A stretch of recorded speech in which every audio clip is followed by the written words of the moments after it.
ici bi monsieur le gouverneur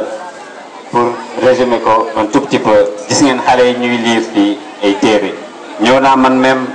sama wàllu bopp ma xool est-ce que image yi la ñuy commenter wala texte bi la ñuy lire parce que mën nañu raconter une histoire à partir des images donc vérifier naa ni ki texte bi la xale yi doon lire moo tax nga gis bu texte bi jeexee dañuy arrêter pour ñu tourner page bi loolu mooy wane ils ont acquis les bases de la lecture entre 4 et 5 ans donc prouesse la boo xamante ni c'est important amoon na benn recherche boo xamante ni ay groupe américain ñoo ko conduire au Sénégal ñu koy wooye EGRA benn recherche la recherche boobu dafa wane ni boo jëlee téeméeri xale yu dem ba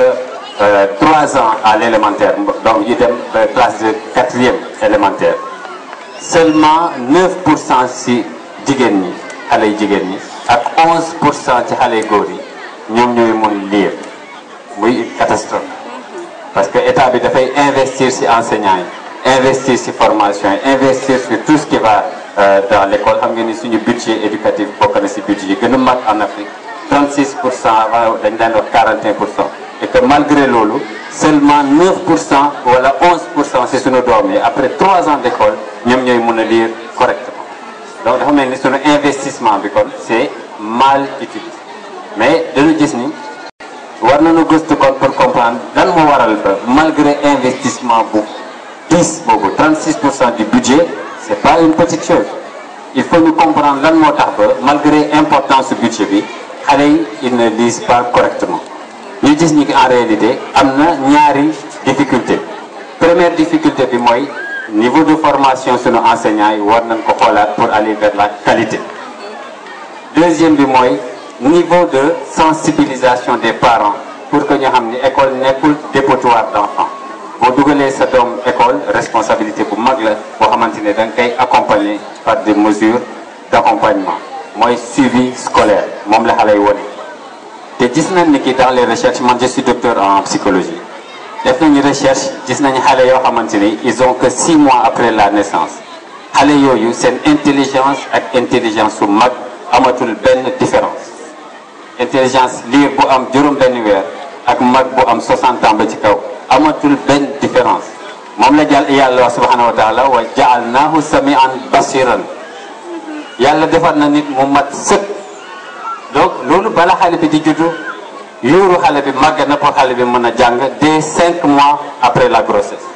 kon capacité xale bi avant la grossesse bu judduwee dafay gën a màgg 5 mois seulement après la grossesse l'enfant commence à apprendre ce qui se passe autour de lui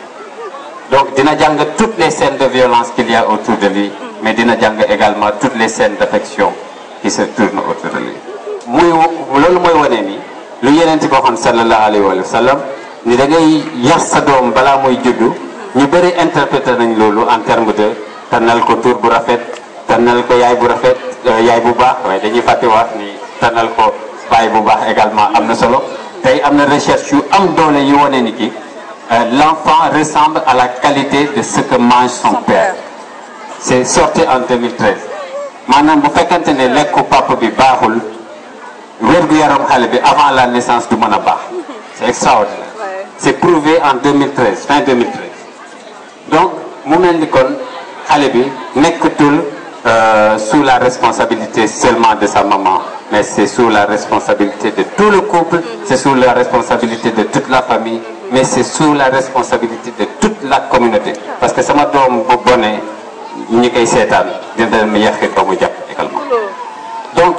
si xam-xam bi nga xamante ni moo ngi ci communauté bi parce que les communautés africaines elles ont plus de 5000 années d'histoire et de sagesse ñu basé wu ci xam-xam boobu ñu basé wu ci xam-xam boo xamante ne moo ngi ci alquran ak ci bible ak téere yi sell yëpp yi nga xamante ni yàlla wàccee na leen mais ñu basé wu également ci xam-xam boo xamante ni les dernières connaissances issues de la psychologie expérimentale les connaissances yoo xamante jóge nañ ci wàllu science yu gën a dur comme neuropsychologie wala neurologie neurobiologie ñu boole yooyu yëpp mu nekk benn kaddu ñu jébbal ko suñu communauté ñu weccante xalaat ak ñoom ci loolu pour ñu mën a yar suñu doom yi ci gën ci anam parce que suñu doom yi war nañu mën a réussir comme xale yi nekk États-Unis cerveau bi benn cerveau la lan moo tax xale yi nekk États-Unis ñuy réussir ñun suñu doom yi duñu réussir objectivement amul benn raison la seule raison bu ñu mën a gis mooy la qualité qualité de la parentalité mooy nan la waajur yi di yare doom yi donc dafay indi question kan mooy jur kan parce que kuy jur kan mooy yar kan donc question bi dafay xóot mu mel ni et des années balaa doom bi di juddu war nañ ko yar des années donc balaa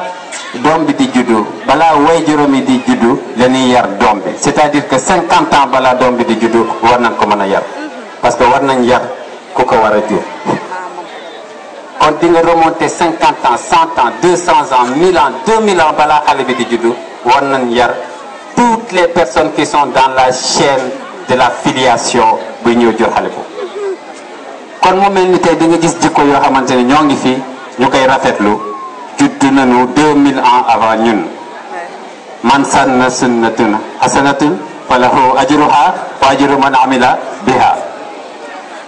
képp ki nga xamante ne yaa ngi jëfandikoo sunna su baax jikko ju baax di nga am ngëneel bu ne ci jikko jooju waaye di nga amal ngëneel bu ne ci képp ki nga xamante ne influence nga ko ci jikko ju baax jooju man sanna sunnatun sayyi'atan falahu wizruha wa wizru man amila biha képp ki nga xamante ne également jëfe nga sunna boo xamante ne du sunna bu baax nga ci influencé nit ñi di nga am safaan bi ak safaan bu nga xam ne jóge na si képp ki nga xamante ne influencé nga ko ci jikko ju bon boobu de génération en génération parce que y a pas de discontinuité dans l'histoire donc moo tax ma leen di gërëm jour bi c'est un jour un acte fort pour Tostan mais c'est un acte fort pour toute l'humanité parce que tey kenn xamul sa doom ku muy njëriñ suba donc c'est un acte fort may gërëm nos guides religieux de Mahmoud Chérif di gërëm autorités yi teew fii yëpp ngeen baal ma ci wax bu gudd bi mais on a rarement une tribune aussi importante mais occasion bi je ne voudrais pas la rater pour ñaan yàlla mu may ñu ci jikkoom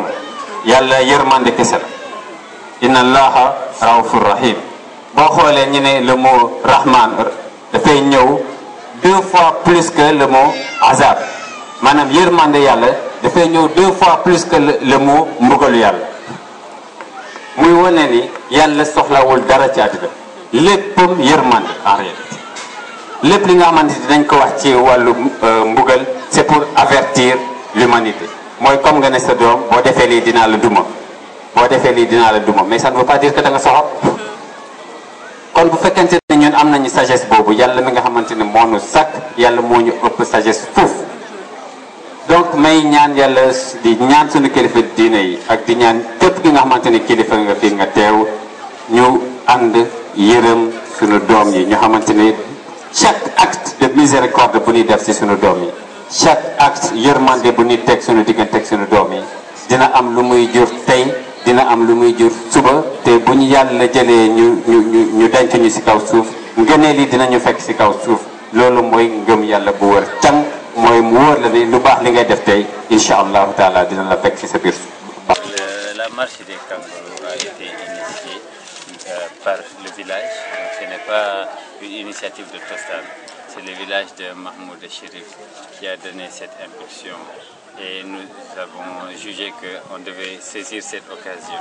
Ils ont mis leur propre fonds pour dire qu'on croit dans le message de Tostan pour ce qui concerne l'éducation des enfants. Et donc nous voulons mettre les moyens disponibles dans la communauté de Mahmoud Chérif pour accompagner cette idée. Mais comme nous sommes dans le village, nous nous sommes dit, on ne va pas laisser la communauté utiliser son argent pour faire quelque chose qu'il y a dans notre programme et dans notre projet. Quel peut être l'intérêt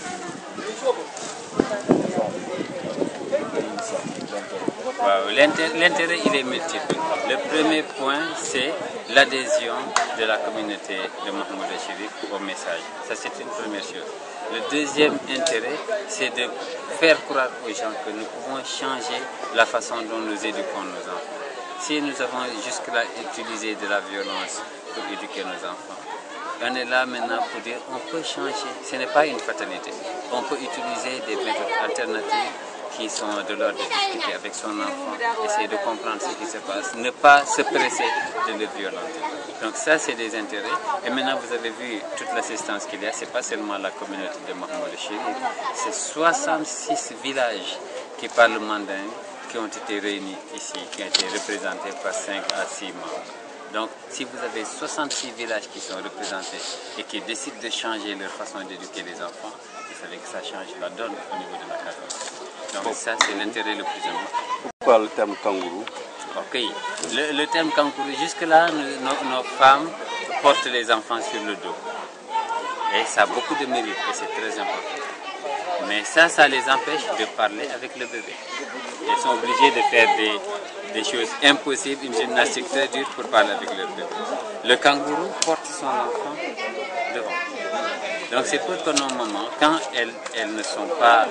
prises par le travail, parce que porter son enfant épilé, c'est dangereux et c'est même impossible. Mais si elles ne sont pas dans des travaux difficiles, qu'elles puissent porter leur bébé devant pour pouvoir interagir. Les échanges visuels avec le bébé sont importants pour que le bébé ressente votre affection et votre amour. Et cet amour-là est important pour que le bébé se calme. Et ce calme est important pour que le bébé apprenne. Et cet apprentissage est important pour que le bébé réussisse plus tard dans sa vie. Donc il y a une chaîne de causalité, une cascade d'interactions qui mène à la réussite de l'enfant ultérieurement ou malheureusement à son échec.